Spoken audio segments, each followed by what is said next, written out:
ಎಲ್ಲರಿಗೂ ದೇಗುಲ ದೀಪಕ್ಕೆ ಆತ್ಮೀಯ ಸ್ವಾಗತ. ಸ್ನೇಹಿತರೆ, ನಾವಿವತ್ತು ಉಡುಪಿಯಲ್ಲಿ ನೋಡುವಂತಹ ವಿಗ್ರಹ ದ್ವಾರಕೆಯಲ್ಲಿತ್ತು. ಉಡುಪಿಗೆ ಹೇಗ್ ಬಂತು, ಉಡುಪಿಗೆ ಉಡುಪಿ ಅನ್ನೋ ಹೆಸರು ಹೇಗ್ ಬಂದಿದ್ದು? ಪ್ರತಿಯೊಂದು ಸ್ಥಳಕ್ಕೂ ಒಂದು ಸ್ಥಳ ಪುರಾಣ ಇದ್ದೇ ಇರುತ್ತೆ. ಆ ಜಾಗಕ್ಕೆ ಆ ಹೆಸರು ಹೇಗ್ ಬಂತು ಅನ್ನೋದಕ್ಕೂ ಒಂದು ಕುತೂಹಲಕಾರಿ ಕತೆ ಇದ್ದೇ ಇರುತ್ತೆ. ರುಚಿ ಶುಚಿಯಾದ ಅಡುಗೆಗೆ ಹೆಸರುವಾಸಿ ಈ ಉಡುಪಿ. ಈ ಕ್ಷೇತ್ರದ ಹಿಂದಿನ ಕತೆ, ಉಡುಪಿಯಲ್ಲಿನ ಶ್ರೀಕೃಷ್ಣ ಇಲ್ಲಿಗೆ ಬಂದಿದ್ ಹೇಗೆ, ಮುಂಚೆ ಎಲ್ಲಿದ್ದ ಕೃಷ್ಣ, ಅದನ್ನೆಲ್ಲ ಇವತ್ತು ತಿಳ್ಕೊಳ್ಳೋಣ. ಇಲ್ಲಿ ಸ್ಥಳ ಪುರಾಣ ತುಂಬಾ ಸೊಗಸಾಗಿದೆ. ಪರಶುರಾಮರು 21 ಬಾರಿ ಭೂಪ್ರದಕ್ಷಿಣೆ ಹಾಕಿ ಯಾಗ ಮಾಡಿ ತನ್ನ ಸರ್ವಸ್ವವನ್ನು ಬ್ರಾಹ್ಮಣರಿಗೆ ದಾನ ಮಾಡಿದ ನಂತರ ತಾನು ದಾನ ಮಾಡಿದ ಜಾಗದಲ್ಲಿ ನಿಲ್ಲೋಕೆ ಬಯಸದೆ ವರುಣನಿಂದ ಸ್ವಲ್ಪ ಜಾಗವನ್ನ ಪಡಿತಾರೆ.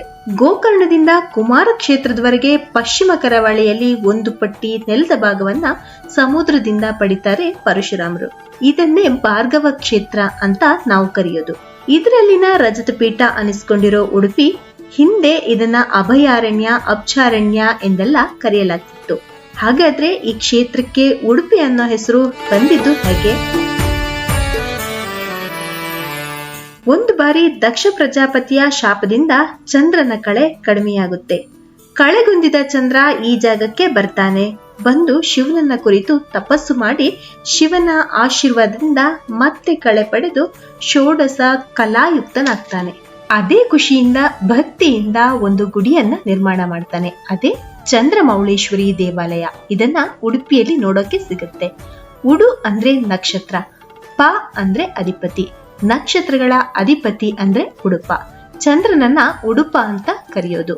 ಈತನಿಂದಲೇ ಈ ಜಾಗಕ್ಕೆ ಉಡುಪಿ ಎಂಬ ಹೆಸರು ಬಂದಿದ್ದು. ಶ್ರೀ ಮಧ್ವಾಚಾರ್ಯರು ಕ್ರಿಸ್ತಪೂರ್ವ 1238ರಲ್ಲಿ ಇದೇ ಉಡುಪಿಯಿಂದ 6 ಮೈಲಿ ದೂರದಲ್ಲಿನ ಪಾಜಕ ಅನ್ನೋ ಕ್ಷೇತ್ರದಲ್ಲಿ ಅವತರಿಸಿದ್ರು. ಒಮ್ಮೆ ಮಧ್ವಾಚಾರ್ಯರು ಸಮುದ್ರ ಸ್ನಾನಕ್ಕೆಂದು ಮಲ್ಪೆಗೆ ಬಂದಿದ್ದಾಗ ಆ ಸಮಯದಲ್ಲಿ ದ್ವಾರಕೆಯಿಂದ ಬರುತ್ತಿದ್ದ ಹಡಗು ಬಿರುಗಾಳಿಗೆ ಸಿಲುಕಿಕೊಂಡು ಮುಳುಗೋದ್ರಲ್ಲಿತ್ತು.